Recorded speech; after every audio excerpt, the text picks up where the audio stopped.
Ganyan kasipag ang nanay ko guys. Kahit na masama ang pakiramdam, talagang pumupunta pa rin siya dahil walang iba siyang mauutusan. Meron nga sana, kaya lang maliliit pa yung kanyang mga apo na nandun sa kanya kanina. Nakita niyo ba yun guys? So hindi pa yun po pwedeng utusan. Kaya siya na muna yung pumunta rito kahit na masama ang pakiramdam niya. Nandito naman ako na naka-support o support. Anong klaseng support? Baka nakaupo lang. At nanunood. Dito nga tingnan nyo.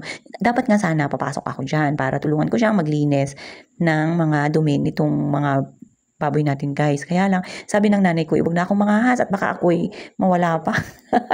Baka ako'y hindi na makabalik. Baka ako'y kainin. Charot lang guys. Baka nga makagat daw ako, sabi ng nanay ko, kaya hindi na ako pumasok sa loob. At tamang ganyan na nga lang daw, sinusundot niya na nga lang daw yun para kahit pa paano ay mabawasan yung dumi na nagkalat doon sa loob. At yun na nga, inakyat na nga ng nanay ko, inakyat pa pala yun guys. Ang hirap naman at nangingilalang araw pala ito, yung baboy na ito, abay talaga naman. At pagka minsan nagwa-wild siya, kaya pagka sabi ng nanay ko, inatakot na ako, inaabot nga araw ko pati yung kanilang bubong, yung kanyang bubong, isinisira niya, kaya pala ganun, parang sitro na rin yung kanyang bubong. Kita nyo naman, di ba, napakalaking baboy, kaya nakakatakot na nga rin na pumasok doon at baka ako'y makagat pa. At yun nga po, tignan nyo si Twitter, napaka-busy rin, naghahanap daw ng daga, sabi ng nanay ko, kasi nga madalas may nakikita siya dyan na panay ang takbo-takbo. Abay, gusto niya siguro siya lang ang tatakbo-takbo dito sa kagubatan. At ito nga yung nanay ko, tingnan nyo nga guys, kung ano yung hinihila dyan. Ako pala yan, nagpapahalata talaga na malabo na yung mata ko. Ayan, kumukuha pala ako dyan ng kamoting kahoy na ating iuwi. Alam nyo, pagka maraming laman to, siguro mga isang puno lang, okay na. Yan yung unang hila ko dyan, unang bunot ko ng unang puno ng kamuti, parang napansin ko, parang wala akong lakas. Abay, hindi ako ganito nung dati pa. Napakalakas ko. Kaya, inulit ko guys. Binigay ko na yung lakas ko. Binigay ko na yung full force ko dyan guys. Hindi po pwedeng hindi ko tumahila. Kaya nga, kahit na meron pa ako niyan ha, talaga naman, hilang-hila. Tignan nyo. O diba? Nakakuha rin tayo ng ating iuwi. Yan, bandaan laman niya. Yan, mga bata pa. Yan, may laman din. Bata, bagong tanim kasi yan. Uy, itak ko. Itong nanay ko naman, talagang full support sa akin. Talagang binabantayan niya lahat ng mga puno na gusto kong hilahin dahil nga ang gusto ko sanang puno, yung medyo kayang-kaya lang natin, kaya lang yung mga bata pala yun. So hindi pa siya pwedeng kuhanan or hilahin dahil wala namang laman. Hindi pa nga ako nasatisfy dyan sa isang puno, naghanap pa ako ng medyo malaki-laking puno.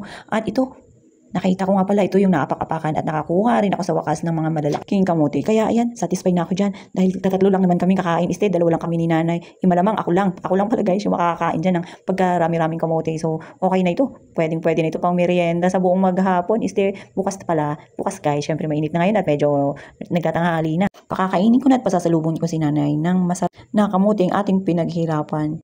Maganda rin ito gawing suman. Alam niyo yun, natikman nyo na ba yun guys? Ay, talaga naman napakasarap nito. Yun yung paborito kong suman. Kamuting kahoy na merong buko sa gitna. Talagang napakasarap no. Pagkatapos kong kuhanin ito sa kanilang mga tangkay, ito namang nanay ko, ayan, hinagis na yung ating paglalagyan. Kasi nga alam niya na marumi yan siya. Kaya talaga namang ready siya sa ating lalagyan. Ayan lang ang nilagay niya.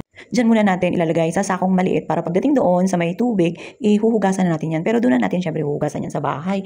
At dito kasi guys, walang tubig. Meron man malayo at marumi. Masyado marumi na nga ang ating kamay. Marumi pa yung ating ihuhugas, di ba? So doon na lang natin hugasan sa bahay. Ito nga palang mga kamuti, yung puno ng kamuti na yan na ating pinagkunan ng laman, pwede natin yung ibalik dyan sa lupa para kahit na hindi natin laliman yung pagbungkal, kusa yan siyang tutubo at magkakalaman ulit. At syempre guys, kusa na yan. At meron tayo ulit na babalikan sa susunod. Meron tayong bagong huhukayan. Kailan na naman kaya yun? Hanggang dyan lang muna. Kita-kits ulit tayo.